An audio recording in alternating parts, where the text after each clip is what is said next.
TitleMatchNetwork.com. Why don't you talk about your life growing up before you got into the business? Were you a wrestling fan? Well, I grew up in the South, down in, well, actually it was the Mid-South, down in Kentucky. Born and raised in those parts, and everyone down there really always gravitated towards wrestling. That was kind of like a Southern kind of rite of passage, if you will.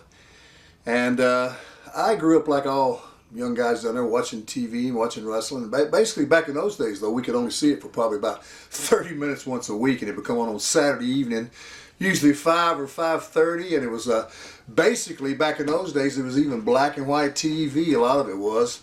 And it was Nick Gulas and Roy Welch Championship Wrestling. I'll never forget it, down in the South there. And they had some old-time wrestlers I used to watch, like I remember there was Lynn Rossi was one of the guys, and Tojo Yamamoto and Saul Weingroff, and he had his German team, and those were the bad guys. And you know, it's a pretty wild time, and we'd watch that. My grandfather would always watch it, so I grew up watching wrestling and always enjoying it. And me and the guys would always talk about it, and it was a pretty heavy thing. And occasionally, if we got lucky, it would come to a little town next to us or one of the cities we were in, and we would go watch it, usually at a fairgrounds or at some JC pavilion or something. So yeah, we all kind of settled in and watched wrestling a lot down in the South. It's just been a thing that's been going on as long as I can remember.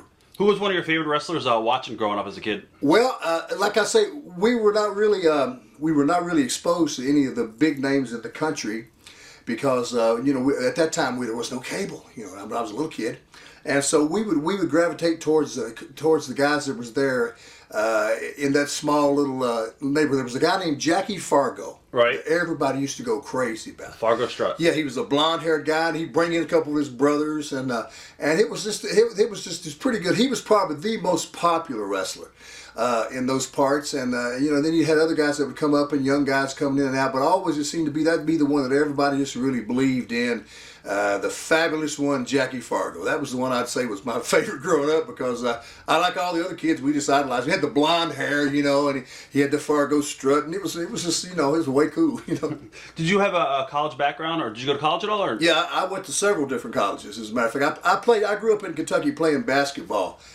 High school in Kentucky, basketball is like, that's all it is. I mean, everything is third. You know, even now, even in the mid 2000s, like it is, you see how Kentucky basketball is always great. Well, they live, breathe, and die blue basketball in Kentucky. So it was the same thing in high school. Football was like a distant second. So football was something that guys would have to do if they couldn't make the basketball team.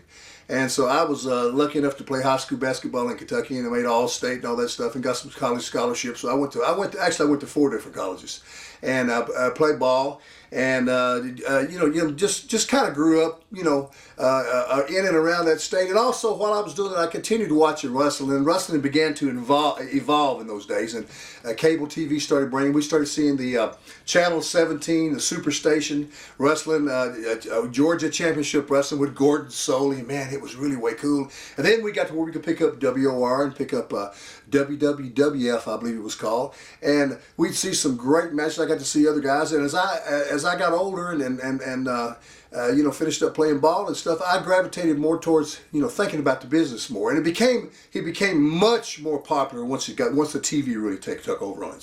So at what age did you say, you know what, this is something I want to venture into, I might want to be a pro wrestler one day? Well, it's a funny situation. I'd always just been going to the gym.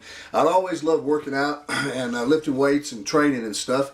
And I would always train at Western Kentucky University at their track and field training room up there. I'd lift my weights there and do that. And I would meet a whole lot of different people there, you know, guys that would go to school. So there was a kid that used to go in there, unbeknownst to me. I didn't really know who he was. He was a younger kid. Anyway, his father was a wrestling promoter and a wrestler. The man's name was Dale Mann. Right. Okay, Dale Mann down in the South. And the son was Mike. Mike would go back and tell his father about me because I was a weightlifter then, you know. Right. He said, "Man, I saw this guy that you'd really like, you know." And he said, you know, you might ought to, you know, check into him. So one day, I had already before that met Tojo Yamamoto, was a real famous heel in that area, and I'd already been exposed to him, and he had talked to me about getting into the wrestling business, as well as George Gulas, who was Nick Gulas, the promoter's son. Right.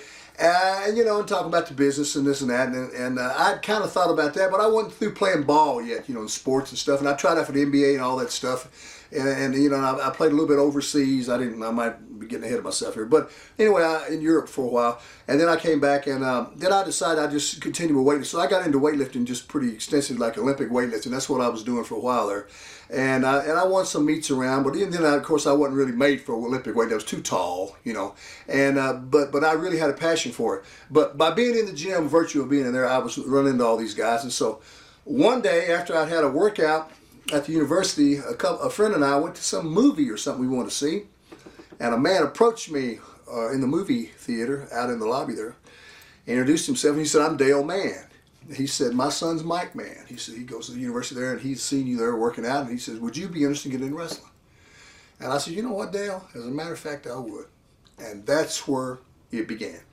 And then he took me in, and he began training me on the weekends, because they were doing like a show every 2 weeks in my little town, and they would come into the little sports pavilion out there early, and I'd go out there and train with those guys and talk to them, and it was just wonderful. And so that's how I got my feet wet in the business, and locally in Kentucky. So now, would you consider him your mentor, Dan?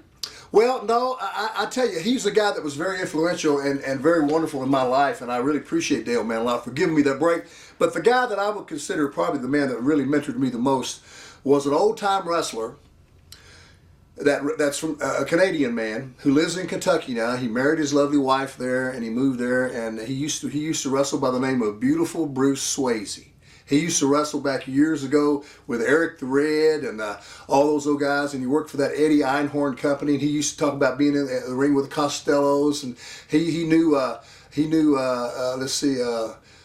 Ernie Ladd. He used to talk about all the old guys he used to know, Killer Carl Krupp and all those guys. So Bruce was the guy that pretty much educated me on how to get into business, on the stuff that you really need to know, not the bumps and the moves and things that we need to work on, but psychology, the stuff really that you really need to know most, right. To cut through the real the bull and get to the real deal, So that's the guy, and his name is Bruce Swayze. He's still around today, a little older gentleman, and we're best of friends now. And he was just a guy that I don't think I would